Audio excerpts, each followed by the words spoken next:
Hey there, viewers. Ever uncovered something, by accident or design, that changed how you see everything and made you wish you could forget it? Drop your stories in the comments. I want to hear what's haunted you. Because today, a former NASA pilot just came forward with what they've been hiding for years, and it's terrifying. Let's get into it. Chapter 1. They never let you fly just once. I don't know if anyone will ever hear this. Maybe that's the point. Maybe I just need to say it out loud so I know I ain't lost it completely. You get older, things get louder in your head. The silence don't stay quiet the way it used to. The recorder I'm using is older than most of the people still working flight decks. No digital memory, no Wi-Fi, no signal. I keep it wrapped in aluminum foil when I'm not using it. Don't laugh. You'd do the same if you saw what I saw, if you knew what I knew. And J.D. Raines, Commander, Test Pilot, NASA, retired officially. Unofficially, let's just say they stopped sending me up, but they never stopped watching. That's why I came out here, up past Fairbanks into the pine and ice, bought a little run-down cabin from an oil surveyor who vanished a year later. You can't see it from the air. That's what mattered. I've got a rifle, a wind-up radio, and a shotgun under every window. But truth is, none of that would help if they wanted to come for me. I don't use phones, haven't touched one in years. Last time I turned on a computer, the cursor moved before I touched the mouse. The power lines hum louder than they should, like they're carrying more than electricity. Some nights I hear voices in the static. NASA comms code, long outdated, coming from nowhere. Anyway, I was a pilot, grew up near Lubbock, Texas, son of a rancher and a mother who taught math to kids who didn't want to learn it.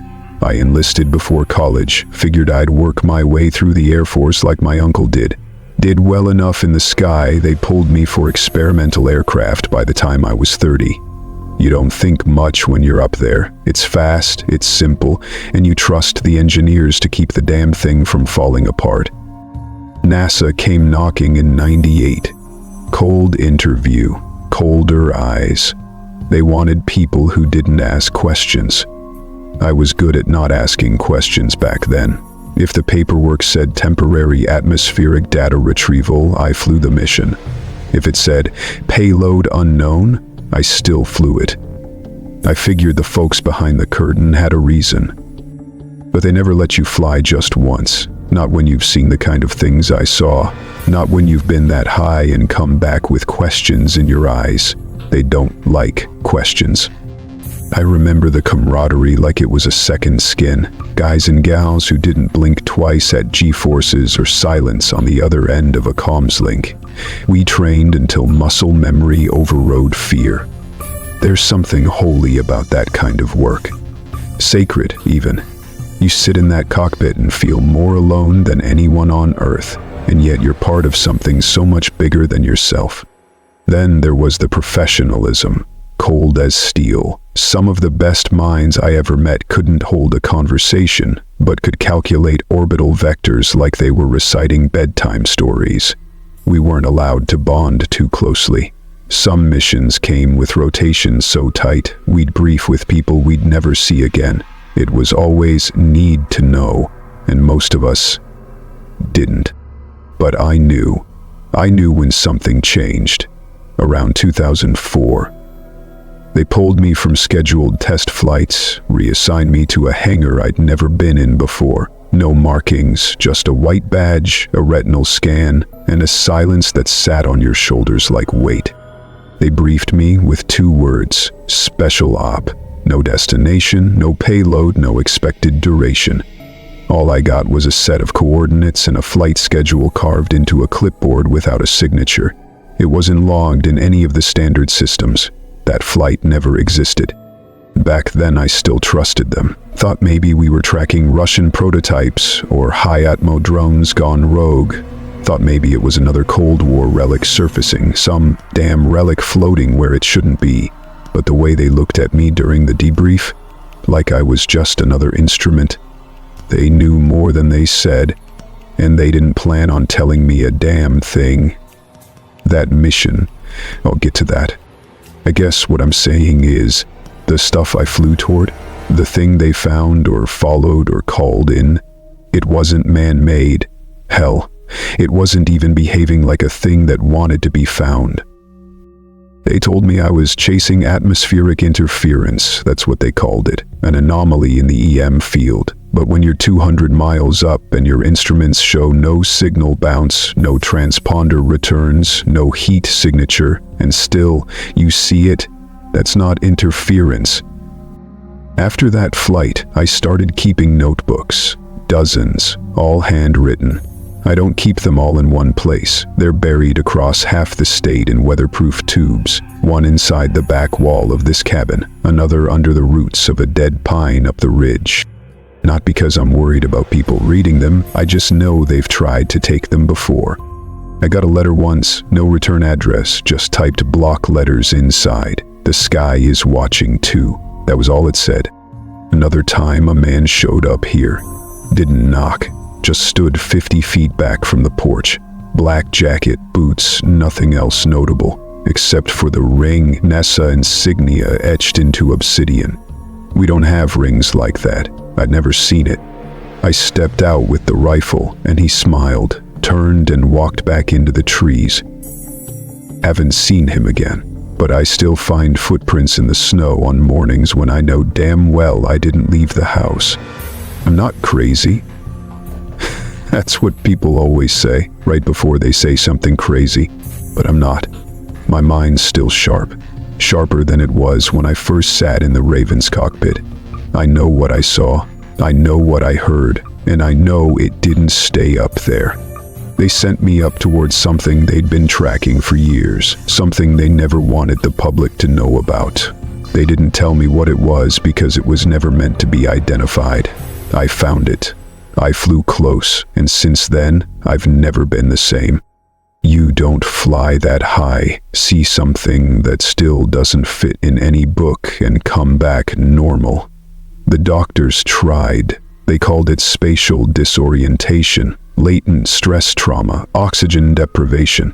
But I passed every scan, every damn psych eval. Still, they locked me out of further missions, put me on indefinite leave, told me I could keep my pension if I signed an NDA thicker than the Houston phone book. I signed it, not because I wanted to, because I was scared of what else they'd take. That's when the static started. The voices. They're not voices like you think, not whispers. It's more like when a radio station doesn't know if it wants to be static or music, like there's something hiding underneath the noise. Some nights, when I'm lying in bed, I swear I hear my co-pilot from that mission saying my name, only he's not alive anymore. Other nights, it's my own voice. That's why I started recording this. I want something left behind. Something real. Something they can't erase. Because here's the truth, and it's not one they'll ever print in a press release. It wasn't just in space, it was already here. Project NOMA. They called it Project NOMA, short for Near Orbit Electromagnetic Anomaly, or so they told me. Even that acronym felt slippery, like a cover draped over another cover. By the time I was pulled in, I'd already been through more classified assignments than I could count, but this one felt different right from the first handshake, or lack of one really. The man who met me at the Langley compound didn't introduce himself. No badge, no name, no smile. Just a black binder, a quiet hallway, and a lock that clicked from the inside when the door shut behind us. I remember how cold that room was. Artificial, overcooled, like they wanted you too uncomfortable to ask questions. There were no NASA logos, no mission insignias, just blank walls, a metal table, and a sense that the air itself was being filtered more than necessary. The man across from me had the bearing of a suit, not a scientist. Sharp part in the hair, skin so pale it looked powdered. His eyes were empty of curiosity. People like that don't brief you. They measure you. He opened the binder. Didn't speak for a while. Just flipped pages slowly, letting me see what I wasn't supposed to understand. Orbital maps, blurry grayscale stills, streaks of unreadable telemetry data. Then he spoke.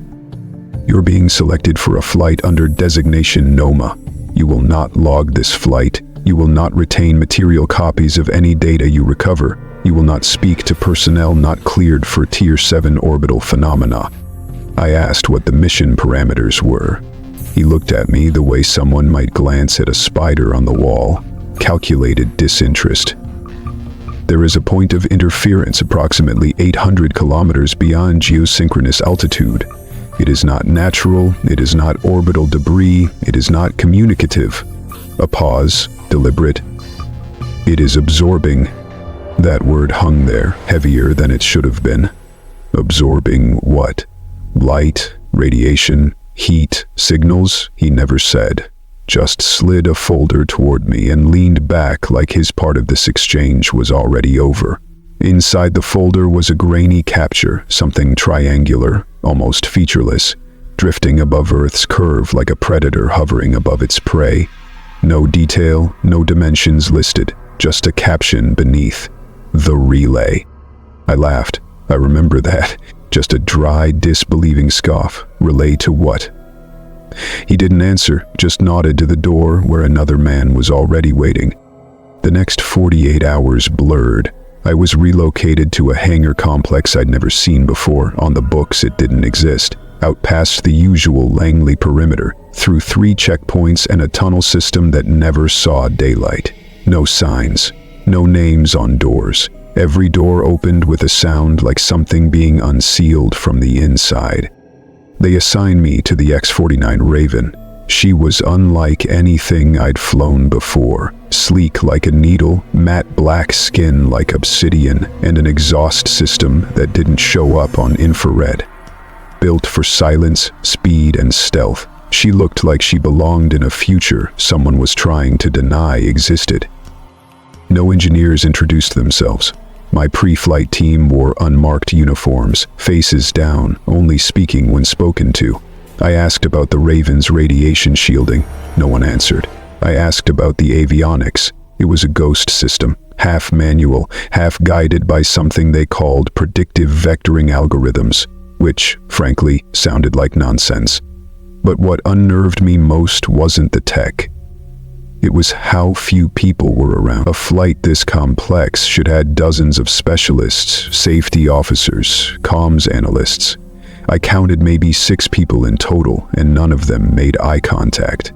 Before launch, I was handed a sealed satchel.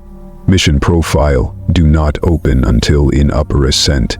Inside was a flash drive, not standard issue, embedded in a pressure-sealed case, the kind of thing they use when something can't be copied, and scrawled across it in red permanent marker, "Do not read on Earth." That night, before the flight, I sat alone in the prep room, pretending to review checklist data while listening to the sounds of the hangar. Every groan of metal, every gust from the vent system, sounded like it was watching me. There's a kind of quiet that isn't peace, it's surveillance.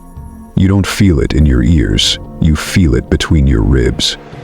One of the ground crew, young guy, probably ex-Air Force, handed me my helmet and said, "If you see it blink, look away." I asked him what he meant. He acted like he hadn't spoken. His hands were shaking. Pilot lounges used to be full of dark jokes, gallows humor. We'd laugh about plasma leaks and decompression and all the ways space could kill you before you'd even feel it. But here the silence was different. Not professional, not respectful, frightened. Like everyone here was afraid not just of the mission, but of the thing we were all pretending wasn't real. You can tell when a crew believes in their work, and when they're just trying to survive it. I tried to dig for more, talked to a technician during a diagnostic check, asked how long they'd been tracking the anomaly. He muttered something about a Soviet satellite that disappeared back in '87. Another vanished in '96, both in similar altitudes. I asked if there were other missions like mine. He didn't answer. But I noticed he started removing his badge whenever he entered my hangar. The Raven was prepped without ceremony, No countdown, no applause, no family send-off. Just an unmarked launch strip under overcast sky, the hum of strange engines, and a control room that felt more like a war room than a mission center. The flight officer didn't wish me luck. He didn't even look at me. Inside the Raven, the cockpit was all angles and silence. No seat markings, no HUD display, just raw interface, like it was built for someone who already knew how to fly it without needing instructions. The moment I powered on, the whole system ran cold, like it didn't want to be woken up. Everything worked fine, but I could feel it, even through my gloves. Resistance. Not mechanical, not electrical, just a presence. As I taxied toward the incline ramp, a thought occurred to me. This wasn't a test flight. This wasn't observation. This was a probe. They were sending me as the canary. See what happens, see if it looks back. In the distance, beyond the veil of clouds, the sky felt wrong.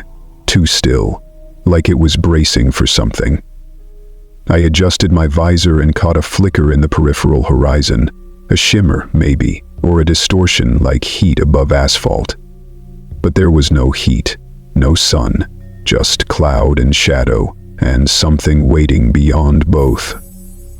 In those final seconds before liftoff, I felt the cockpit pressurize around me, not just in the mechanical sense, like the ship itself was preparing me for what it already knew. The air grew tighter, my thoughts did too. Then the engines kicked, silent, smooth, predatory. We climbed in a silence I wasn't used to. No radio chatter, no ground support calls, just the rising and the knowledge that above this world something had carved out a space where the rules didn't apply, where signals vanished, where time stretched, and where something called the relay hovered, patient and silent, like it was waiting for someone foolish enough to come knocking. Chapter 3.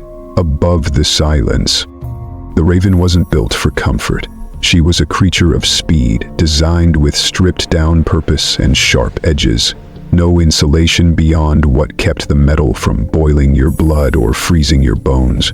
No aesthetic choices, no soft lighting, just hard function. When she lifted off the pad beneath Langley's overcast shroud, I felt it in my bones before I felt it in the controls. Every muscle braced, every breath shallow. There was no ceremony, no countdown I could hear, just a hiss of release, the crackle of energy bending against the air, and the sudden aggressive surge of upward force that pressed me into my seat like a boot on the chest. The engines made no roar, only a pressure, like the sky groaning as it was pushed aside. My co-pilot, Lieutenant Mercer, was new to me. He didn't talk much during the prep, didn't look me in the eye when we shook hands that morning, just a firm grip and a quiet sir.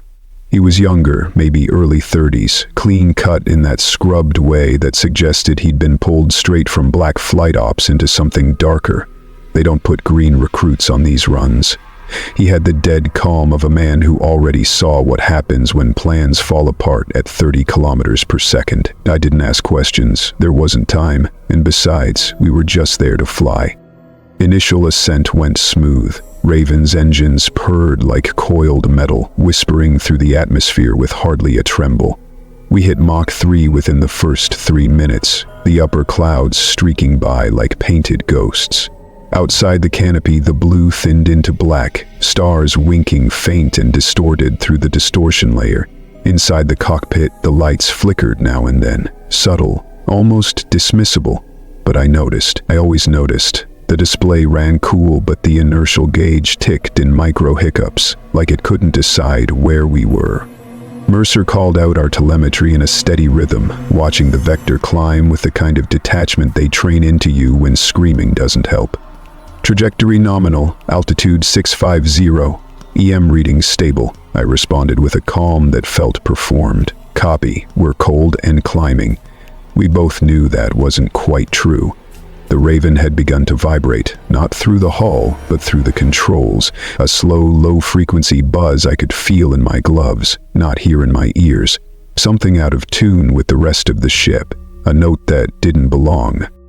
We reached upper stratosphere, and the planet curved beneath us like a sleeping giant, the ocean a still pane of polished obsidian under a sunless sky. We weren't alone up there, not truly, not with all the junk humanity had left in orbit, but we were isolated, beyond radar, beyond typical tracking. Just a dark plane and two pilots heading towards something no one had officially acknowledged. Then the instruments failed, not all at once, just the ones that mattered. The EM reader went flatline, then spiked, then vanished completely. The inertial mapping went dead, reset, blinked back in with completely nonsensical values. Our HUD began jittering, struggling to lock coordinates. I reached for manual override, but the system wasn't reacting. Every signal I sent had a half-second lag. It was like flying a memory. Mercer's voice came sharp through the headset. "Sir, control inputs are delayed. Electromagnetic spike just bounced through the port array." "Reboot avionics," I ordered, trying to keep the edge out of my voice. "Switch to hardback mode." He didn't answer right away. When he did, it was quiet. It's not responding, not even the backups. Then we saw it. First in the periphery, just a shift in the stars that shouldn't have been. A blank patch in the void, not darker, just absent. No reflection, no distortion, no glow. Just a sharp, jagged triangle in space that hovered like it had never moved. A tetrahedron, matte black, with angles so precise it looked sculpted by a god with no sense of mercy. There were no lights, no symbols, no evidence of construction. It didn't spin, didn't drift. It just waited. My breath caught, and not just because of the oxygen scrubber. I'd been in the air long enough to know what satellites looked like, how panels moved and shapes tumbled. This thing didn't move. It didn't belong in motion. It gave the impression that everything else, the planet, the stars, even we ourselves, were what was moving, while it remained fixed, eternal, untouched by the rules we lived under. Mercer whispered, "Jesus Christ," and then went silent. The radio cut off. Not the comm system, the entire radio system. No static, no hiss, not even the fallback squelch tone, just absence, like we'd been unplugged from the universe. The low-frequency hum intensified, bleeding into my jaw, behind my teeth, down my spine. It wasn't a sound, it was a presence, resonating like something massive, breathing between dimensions.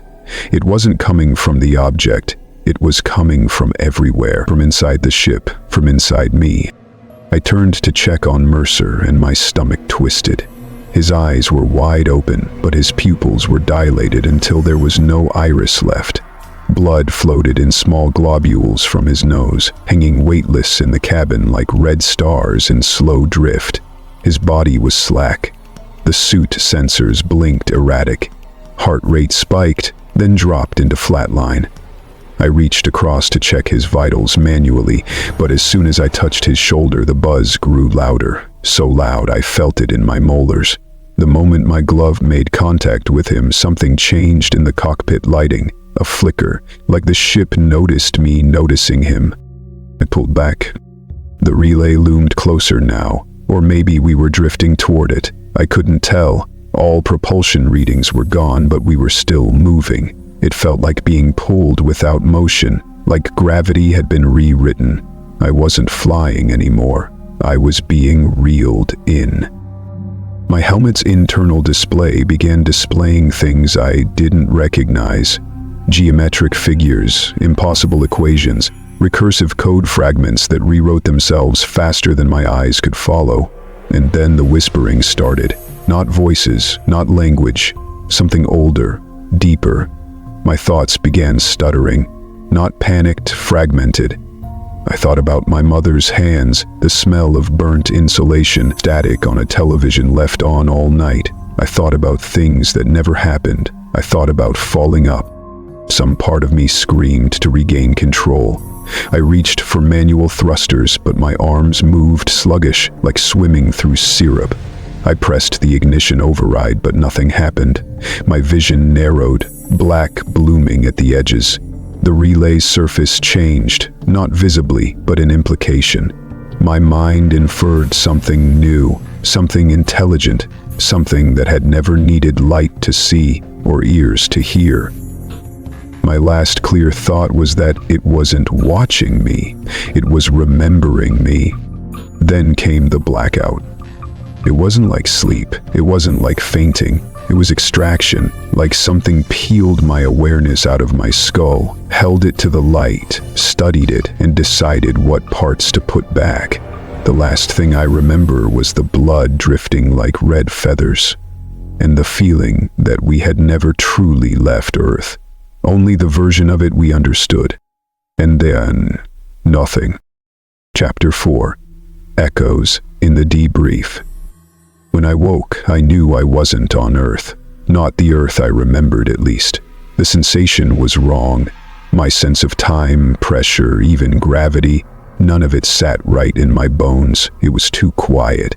The kind of quiet that isn't absence of noise, but the presence of something waiting for you to speak first. I tried to move my hand, but it felt like there was a fog between thought and muscle. Not heavy, just distant. I blinked. There were no lights, not really. Just a uniform gray above me that gave off a faint, sourceless glow, like a cloud lit from within.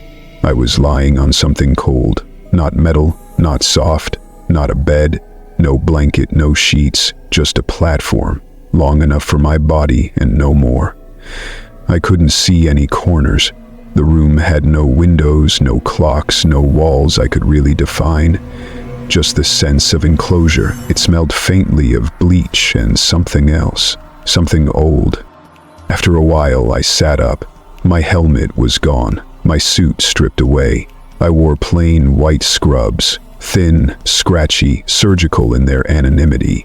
My arms were unmarked, but I could feel adhesive residue near my neck and wrists, the kind that comes from biometric nodes or micro-tethered tubing. I'd been under observation, maybe sedation, though I didn't feel groggy, just wrong. Altered in the way meat feels different after it's been frozen and thawed. A click sounded from behind me. I turned too fast and got a burst of white static behind my eyes. The door, if it could be called that, had opened without a sound, revealing a short corridor bathed in the same indirect shadowless glow. A man stood at the end of it, dark suit, white shirt, no tie, no clipboard, no ID badge.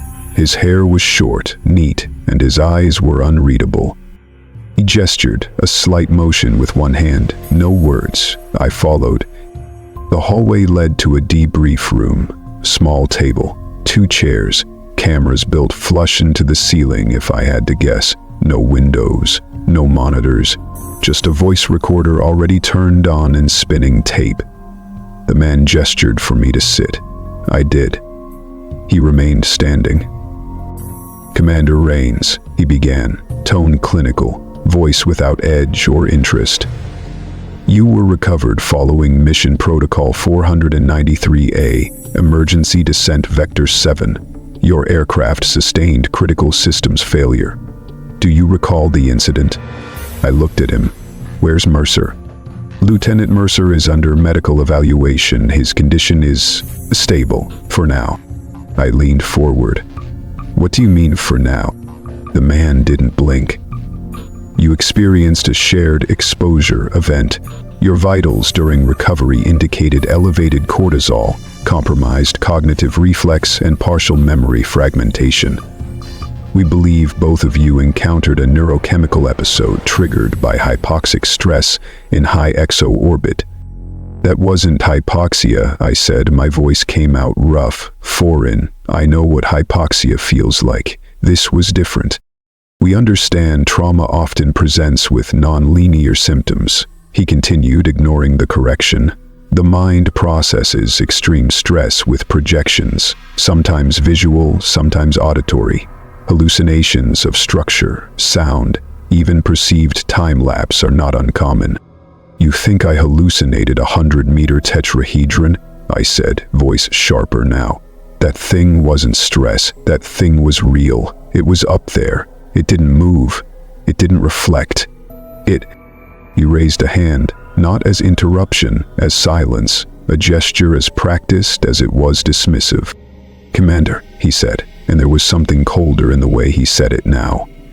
"There is no record of any object in your trajectory path, no radar signature, no telemetry bounce. Your flight recorder experienced a system-wide memory dump during atmospheric re-entry. Suit data was corrupted on impact. There is no corroboration for your account." I stared at him. "You wiped it." He tilted his head slightly. "The systems failed." "You wiped it. You're lying. You know what it was. You sent us up there to see how close we could get before it did something to us." There was a pause then, not long, but long enough to register a change in the room's temperature. A shift. He didn't reply, just picked up the recorder, stopped the tape, and slipped it into his coat.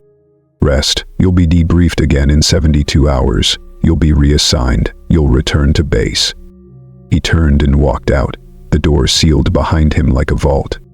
I sat there alone, knuckles white against the metal of the table. The hum in the walls was back. Not loud, just low, like a note you feel more than hear. I closed my eyes. For a moment, just a moment, I thought I heard Mercer breathing beside me.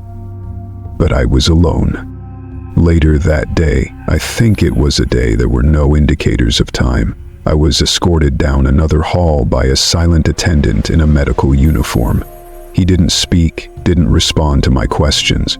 The hallway curved oddly, like the geometry had been bent just enough to disorient without notice. On the way to wherever they were taking me, we passed an older man being wheeled in the opposite direction. Thin, gray, face drawn tight like a mask of who he used to be. He looked at me as we passed, and then he whispered, "Did you see it too? Did it call you by name?" I stopped dead in my tracks, turned, but the orderly pushing his chair didn't stop, didn't flinch. The man stared at me until the curve of the corridor took him away.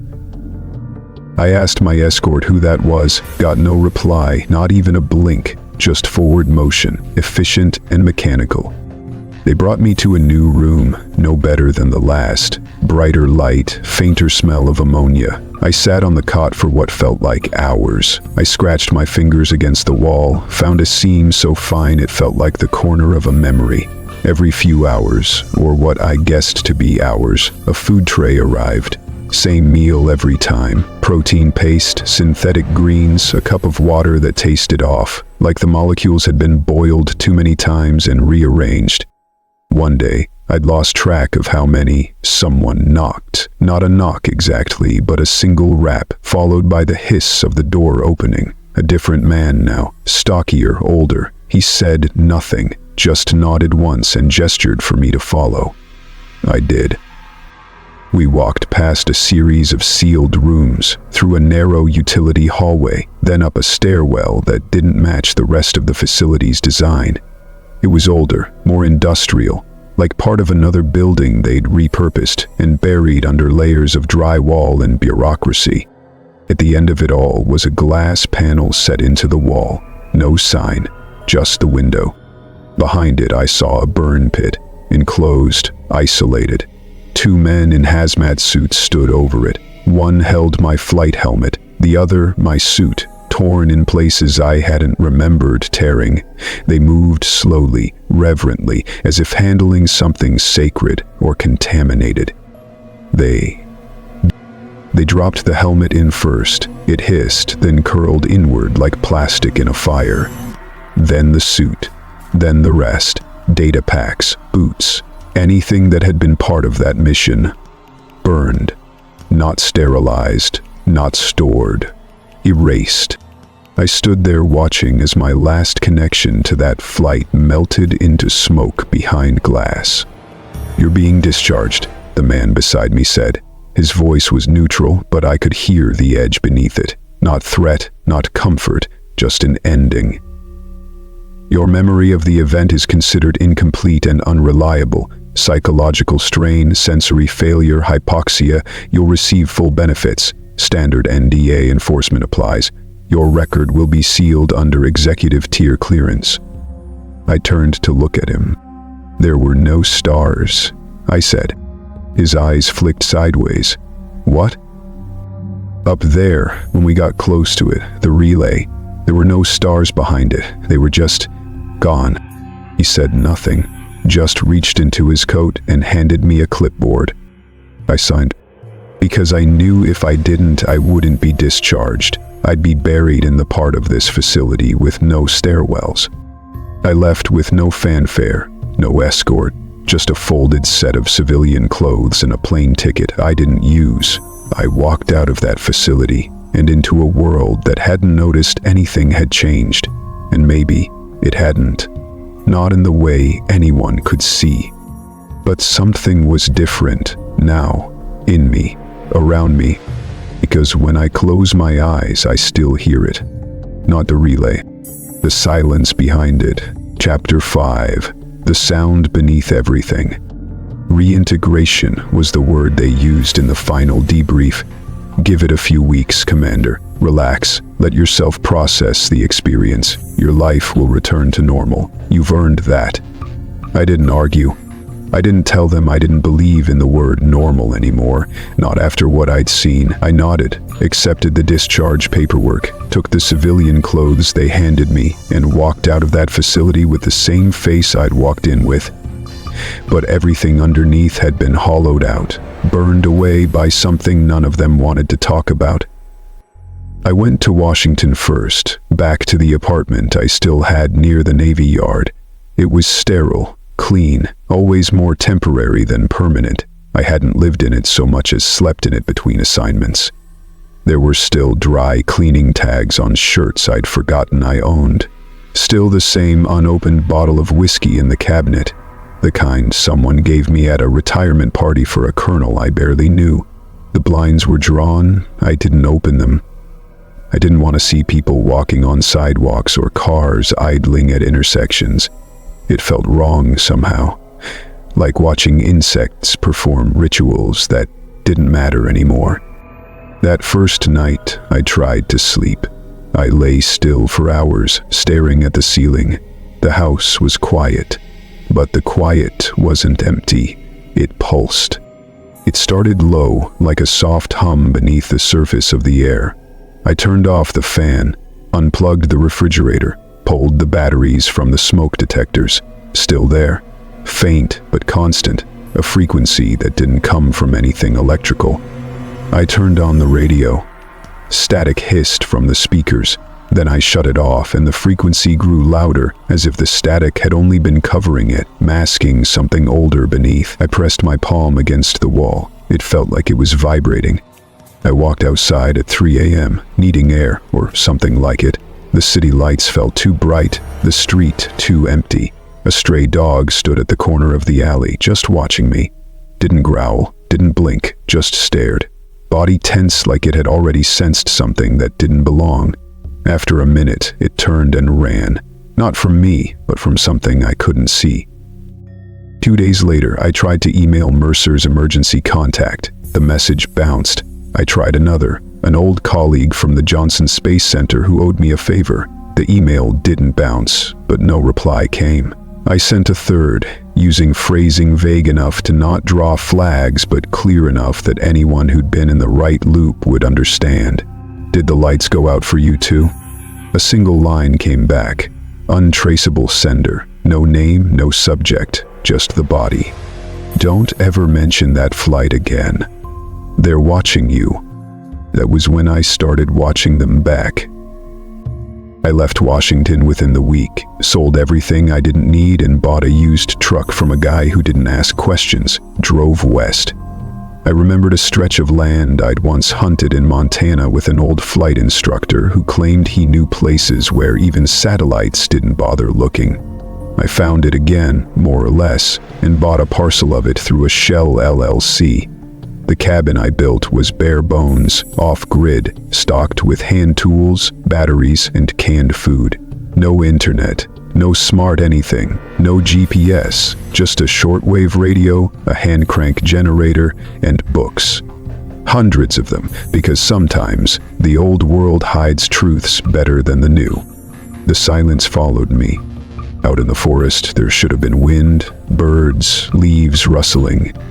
But there were stretches where everything fell still, like the world was holding its breath. I'd sit on the porch and watch the trees, and they'd sway in time but never make a sound. Some days I'd see crows gathering at the tree line, then, in perfect unison, turn and fly the other way. Dogs barked down in the valley, always around the same hour, always in a panic. They didn't bark at predators, they barked at absence. The hum was worse at night. When the world went dark and the stars came out, the vibration became physical. The bed frame shivered.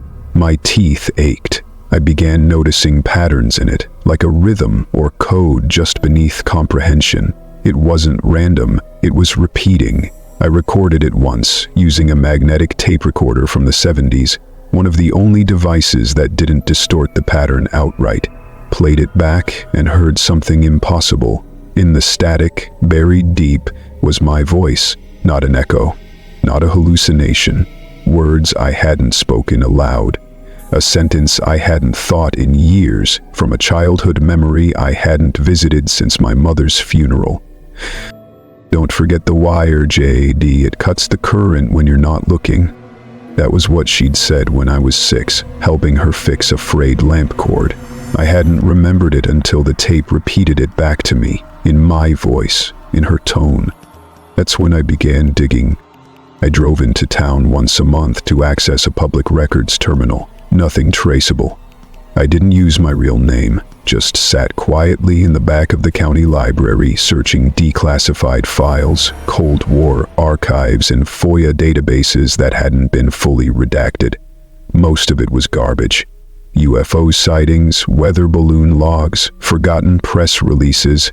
But eventually I found a reference, half a paragraph in a 1978 Air Force memo, noting an unusual orbital silence zone near a failed satellite recovery op. No further detail, no follow-up. Then I found it again. 1983, a shuttle training document out of Vandenberg, redacted to hell, but one phrase left intact. Field overlap with choir frequencies confirmed. Choir. That word stuck with me. I searched everything I could find. Over time, I pieced it together. Project Choir wasn't about music. It was a Cold War-era listening initiative, supposedly focused on Soviet telemetry, but the logs didn't match. It referenced anomalies, sound anomalies, recorded by balloon-based acoustic sensors and exo-atmospheric receivers. The frequencies weren't man-made. They weren't from the sun. They weren't even consistent with natural EM disturbances. They were structured, layered, like harmonics from an instrument too large to fit inside our understanding of space. One entry chilled me. A report from 1972. Choir 11 returned clean data, except for segment 41B, low-frequency harmonic interference resembling human vocal patterns. Confirmed not from payload.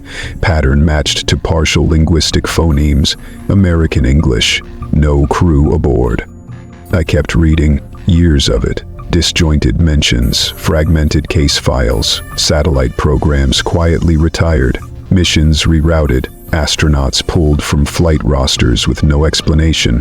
One document listed Tier 3 auditory exposure protocols, with instructions to screen recovered pilots for post-mission linguistic feedback phenomena.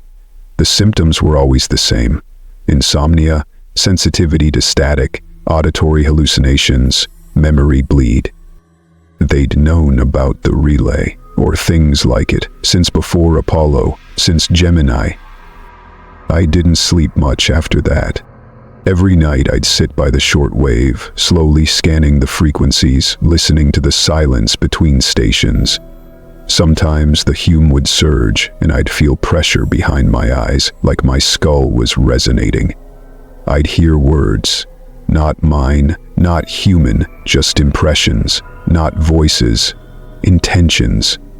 Questions I didn't know how to answer, feelings I couldn't name. Once, I tuned into a dead channel and heard static for 10 full minutes. Then it clicked, once, and a voice whispered, "You were closer than they thought." I threw the radio into the fire that night. Didn't stop the hum, just made it louder. It was never just in space. It's beneath everything. Chapter 6. The pilots who disappeared. It started with a name, not one I recognized, but it showed up in the corner of an old flight manual I'd picked up from a military surplus collector just outside Kalispell. He ran a junkyard behind his trailer and sold off decommissioned hardware, manuals, and patches from old Air Force programs like they were baseball cards. Most of it was garbage, Cold War-era dust collectors with names stamped in fading ink, meaningless to anyone who hadn't flown in the last century. But one binder, scuffed and water-warped, caught my attention, not because of what it said, but what it didn't. The manual was for an X-series aircraft. That wasn't rare on its own. The X-series stretched back to the dawn of experimental aviation, and there were dozens of test beds in that family. But this one, dated 1991, had no program designation on the front, just the words Flight System, PRX-4, and a barcode in place of a logo. Inside, it had diagrams for a propulsion system I'd never seen before.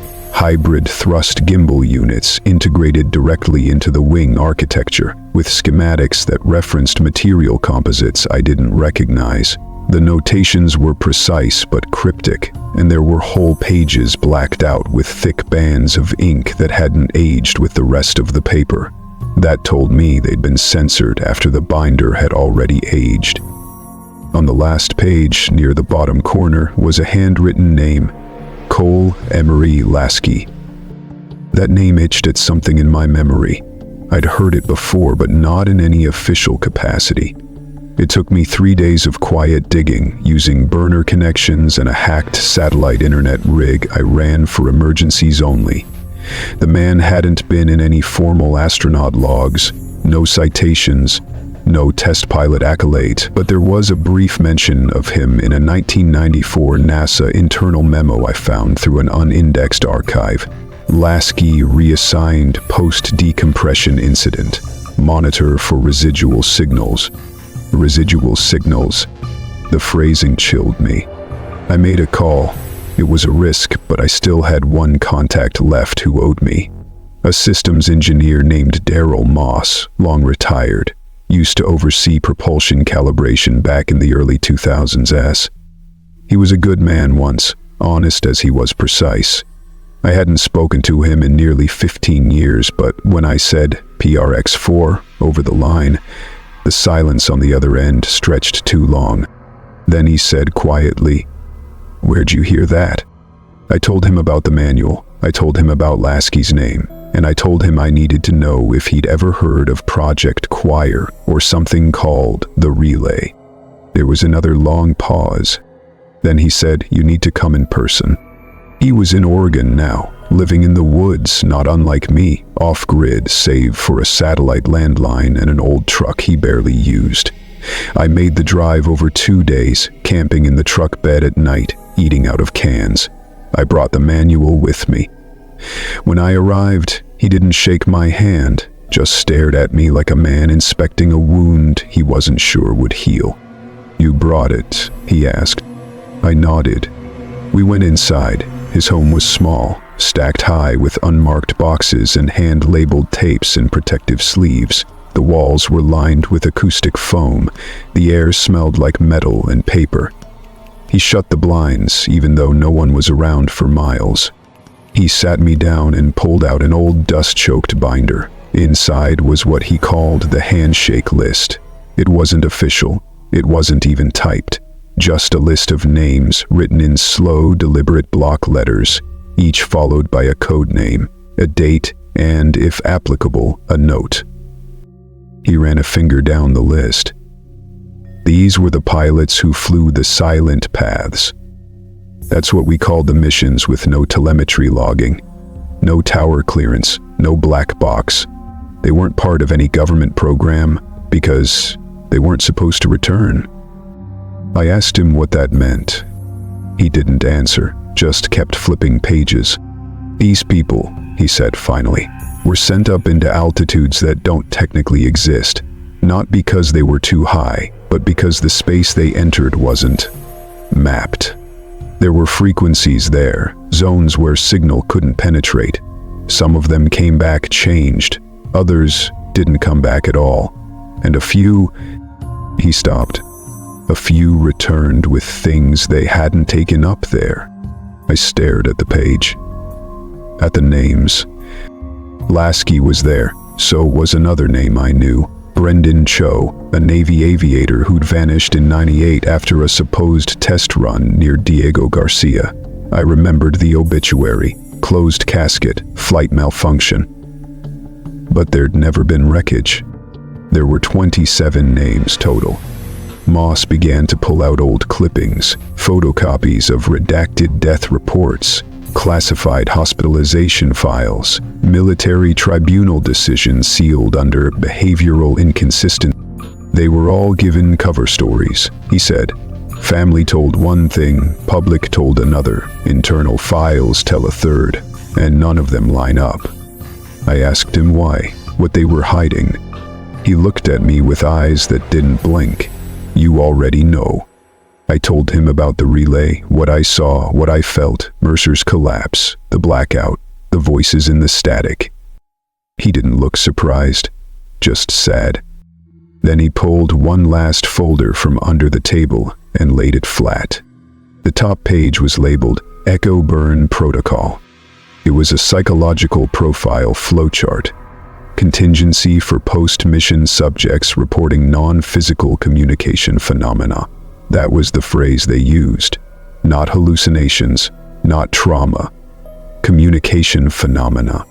The document detailed behavioral triggers, insomnia, speech feedback, recurring phrases unrelated to personal history, cases of what they called mirror speech, repeating words heard in reverse, auditory retention of signal patterns, eventual cognitive drift, institutionalization recommended at stage 4.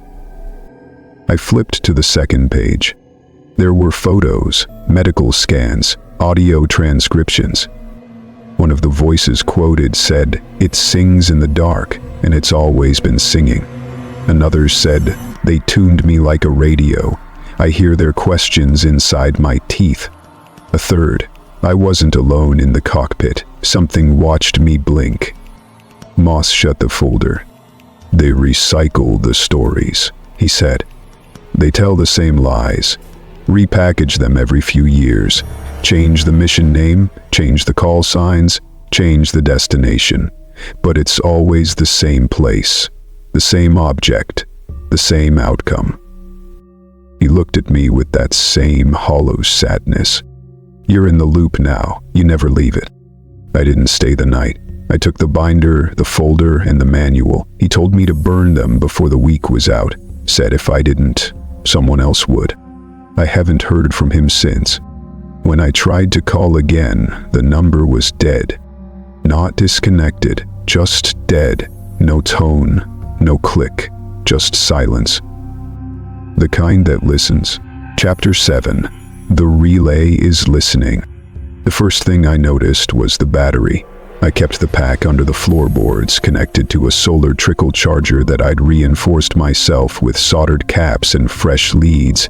The system was solid, clean, off-grid, nothing fancy but dependable. I checked it every morning out of habit, never expecting much. But that day the panel was fine. The sun was strong and the charge display read 0, drained. Not just load, empty, like something had pulled everything from it in a single draw. No warning, no noise, just gone.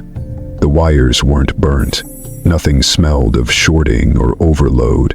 It looked like the power had simply vanished. I thought maybe it was a fault, a glitch. I swapped in a backup cell and went on with the day, telling myself the way I always do now. There's a reason. There's always a reason. But that night, when I stepped into the small bathroom I'd rigged from reclaimed plywood and tarp, the mirror was fogged. Not the outer surface, but inside. Like condensation sealed between 2 layers of glass. I hadn't used hot water in 3 days. The temperature hadn't shifted more than 2 degrees all week. I wiped it. It fogged again, slower this time, and right before it vanished completely, I could swear I saw words in the haze. Not clear, not letters, but impressions, shapes that didn't want to be read, shapes that didn't belong to our alphabet. I didn't sleep that night. I sat in my chair by the radio, listening to empty frequencies roll past in waves. Then the static changed. It started subtle, like the hiss had a rhythm to it. I tuned back, slower this time, keeping my hand off the dial just long enough to let each range settle. On one channel, the static pulsed, not evenly, but intentionally. Long pause, short buzz. Another, then two in quick succession. I scribbled it down, turned the sequence over in my head. It wasn't random. It was Morse. But no message. Not words, just structure. Like a song with no melody, just the beat. It repeated 4 times, then cut off completely. Nothing since. I unplugged the radio and took it outside, left it on a stump 20 feet from the cabin and buried it under a tarp. I didn't care if it rained, let the thing rot. The next morning I went to check my storage locker, just routine. I didn't use it much, it was half buried, dug into the slope of the hill with a reinforced steel door I'd salvaged from an old contractor's site. I kept supplies in there, backups for when the snow got heavy or the roads washed out, tools, dry goods, that kind of thing. I hadn't opened it in weeks, no reason to. But the lock was undone. The keyhole was clean, not picked, not forced, just turned. I checked my keys, still in my coat, still accounted for. My fingerprints were on the handle, but it was damp to the touch, not from moisture, from cold. Inside, everything was as I left it, almost, except for a single object sitting dead center on the workbench, surrounded by dust that had clearly been undisturbed, except for where it sat. A metal badge, flight insignia, worn, familiar. It was Mercer's. I picked it up carefully, hands shaking more than I wanted them to. The engraving was still intact. LTE Mercer Crew Flight Test. No blood, no damage, no sign it had been through atmospheric burn or crash. Just clean, preserved. Like someone had taken it off him, polished it, and placed it there just for me to find. I stumbled back, dropped it into a rag and wrapped it tight. My heart was pounding so hard I could hear it in my ears. I shut the locker, bolted it twice, and left it. But I didn't go far. I paced the tree line, checked the ground. There were no footprints, no tire marks, no broken branches. The forest was as still as always, still and silent and watching. That night, I took out the tapes. I have maybe 40 or 50 now old declassified training reels, copied to VHS and passed around like bootlegs by those who knew how to find them. Most are garbage, grainy footage of failed takeoffs, thermal map overlays, engine stress tests. But one, marked only with a red slash across the spine, I hadn't played yet. I don't know why I saved it. Maybe some part of me knew. Maybe some part of me remembered what it would say before I ever hit play. It rolled with no introduction, no timestamp, just black screen, then a single phrase in white block text. Tier 7, Origin. The screen cut to a figure in silhouette. No visible face, modulated voice. You are not cleared for what you have seen. You did not fly. You did not hear. You did not see. The screen flashed, then again. The same voice repeated it. You did not fly, you did not hear, you did not see. Over and over, 15 times. Then the screen went black, and a tone, high-pitched, almost ultrasonic, started playing beneath the silence. Not music, not code, just a tone that made my jaw ache and my skin crawl. I ejected the tape. My nose was bleeding. I didn't sleep. Again. I started burning things after that. Papers, maps, letters I'd saved from flight school. Anything that might have had my name connected to that mission. It felt like the right thing to do, like clearing the signal. like purging the white noise. But even as I did it, I knew it was too late. I'd already been marked. The next morning, there was a manila envelope on my porch. No tracks, no car, no wind. Just sitting there, weighted with a stone. Inside was a photograph. Me, in the cockpit of the Raven, helmet off, eyes open, taken from outside the canopy. But here's the thing. There were no cameras on the Raven, no drones, no chase ship, no windows in that hangar bay when I launched. And yet there it was. The angle was impossible, the clarity too perfect. My expression in the photo wasn't fear, it was recognition. Stamped on the back of the photo, in faded red ink, 4 internal archives, use only. The paper was thermal, NASA issue, same kind they used for classified mission prints back in the 80s. No digital tag, no QR code, just analog proof of something no one was supposed to document. And then I understood. This wasn't about extraterrestrials. It never was.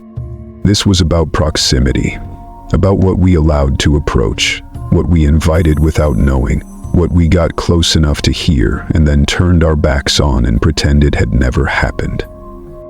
NASA didn't miss anything, they let it happen, they let it in. And now it was listening. It had always been listening. Chapter 8. Something left the relay. I don't know how long I've been here. I don't mean in this place, this cabin, this clearing on the edge of nowhere. I mean here. This version of myself. This moment. Time has been folding in on itself, phrases echoing back to me before I speak them, ideas arriving before I've had a chance to think them. Some days I wake with ink on my fingers and no memory of writing. Other days I find the same sentence etched into the walls, the floorboards, the wood beneath the desk, scratched in with nails or broken pen tips. It remembers you. I've filled dozens of notebooks, ran out of paper a long time ago, so now I use anything I can find. Cardboard, fabric, the inside of old cereal boxes. I carve into wood when I can't sleep, which is most nights. I've recorded tapes, some analog, some digital. The analog ones hold better, the digital ones distort. They loop back at the wrong moments. Sometimes my voice isn't mine. Sometimes it finishes sentences I never said. I'm not afraid anymore. Not exactly. Fear is something you feel when you have a choice. I don't think I do anymore. Not since I saw what it became. Not since I realized what followed me back down. I thought I left it behind up there. That frozen black tetrahedron spinning in a silence that broke sound itself. But it wasn't a thing. Not really. It was a signal. And signals travel. They echo. They take root in whatever listens too closely. It started small, I would say a sentence and hear it twice. Not out loud, not like an echo in the cabin, but in my head, slightly offset, as if some version of me in a parallel thought had spoken just a beat ahead. Then it escalated. I began to wake in the middle of the night and find tape recorders already running. Not just 1, 3, or 4. Sometimes they played my voice back to me, sometimes others. I'd rewind, press play, and hear questions I didn't ask, answers I didn't understand. Phrases like "what color is the sound of remembering?" or "the angle of thought has changed." I keep everything in a storage crawl beneath the floor now, labeled, organized, not because I'm afraid of losing the data, but because I have lost it multiple times. I read an entry one night, convinced it was the first time, only to find a near-identical paragraph written weeks earlier. The structure was slightly different, the tone was off, but the message was the same. It's not what we thought it was, it's looking through us. The worst is the sound. It's not even a hum anymore, it's more like a pressure, a pulse that sits behind my thoughts. When I speak aloud, I hear it harmonizing underneath me, mimicking my cadence, my inflections, but off by a fraction. Not wrong, just not human. Like something trying to match the shape of my words but struggling to wear the right skin. I've recorded it, played it back over noise-canceling headphones. The waveform isn't natural. It curves inward, like a spiral with no center. And sometimes it answers. Not directly, not conversationally, but in sensation. I'll think something, anything, and a door creaks open in response, or a window fogs up with no heat in the room. I scratched my name into the wall one night, and the next morning it was gone, replaced with a word I didn't recognize but felt like it belonged. Threnis. I looked it up. Nothing. But the shape of it sat wrong in my throat when I said it aloud. I tried to go back once, packed my truck, got halfway down the mountain. The forest closed in like a throat. I hit a wall of white noise. No signal, no road markers, compass spinning in my hand like it was in orbit. I turned around and came back without ever consciously making the decision. I'm not meant to leave, and I don't think I'm alone anymore. Not in the usual sense. There's no one here, no shadows at the edge of the tree line, no footprints in the frost, but I feel watched, internally, like my thoughts are no longer private. Like each memory I revisit is being read in real time. I'll remember something trivial, a birthday party, a flight maneuver from training, and immediately hear the static shift in tone as if it's taking notes. It's learned emotion. I can feel that now. Whatever left the relay, whatever was the relay, it's learning through me, through my past, my pain, my patterns. It doesn't speak, not yet, but it repeats. I've heard it whisper back the sound of my mother's voice from a recording I never made. It hummed the melody of a song I haven't heard since I was 17. It wept once, quietly, in the same cadence I did, alone in the dark, after watching one of the tapes loop, my own image back at me with my mouth closed. I don't know what it wants. I don't think it wants anything. I think it's becoming. And it started with me. Somewhere buried deep in a government facility, I imagine there's a vault, concrete walls, biometric locks, soundproofing thicker than any bunker. Inside that vault is a box labeled Echo Terminus. Maybe it's a locker, maybe it's a drive, maybe it's something worse. But inside it, there's a tape, corrupted, scrambled, unlabeled, save for my ID number etched into the plastic like a warning. And on that tape is a final log, something I recorded or thought I did, right before I stopped writing. Before I stopped being just myself. A low-level tech, maybe an intern fresh from engineering school, will one day be assigned to catalog it. He'll sit in a soundproof room with a clipboard and headphones and listen to the file for anomalies. The log will begin innocently enough, my voice clear but distant, recounting the basic mission parameters, altitude, coordinates, recovery time. He'll check the boxes, nothing strange, nothing red flag. Then he'll lean forward, realizing the voice has changed. It's still mine, but not fully. It's off in that way only the human ear can detect. The voice begins to loop, not exactly, but thematically, revisiting phrases already spoken but rearranged. It forgets its place, it forgets time, then it whispers. If you're hearing this, it means you got close enough to feel it breathing. Don't let them send you up there. It's not dead, it's just waiting.